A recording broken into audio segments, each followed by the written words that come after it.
I've just been listening to Oprah's podcast about why young men are struggling right now, and it had Scott Galloway in it. I don't really know Scott Galloway. Everything I know about him comes from other people on the internet, so I expected him to be a little bit more divisive than he was. I mean, I didn't really. I agreed with almost everything he said, but there were two things that I kind of take issue with.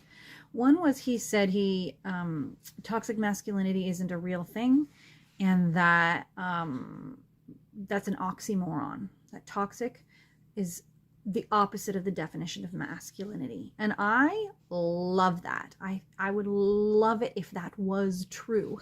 But it's not true. There is a version of masculinity that's very, very toxic, not just to women, but to men and to the whole planet.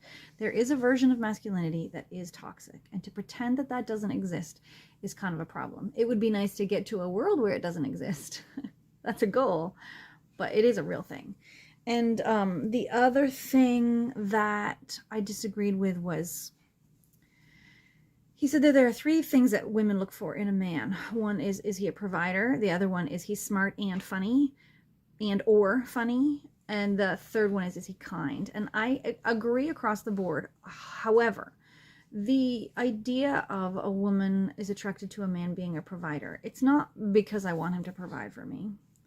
It's because he doesn't have to be a provider, but he has to have something that he does, that he works hard to do, to be good at, that he's passionate about. He has to have something that gets him out of the house every day and that gives him a purpose in life.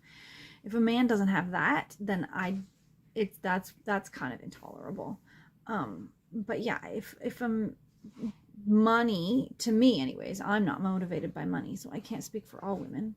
But for me anyways, and my friends, we don't really care how much money he makes. We just care that he has a life.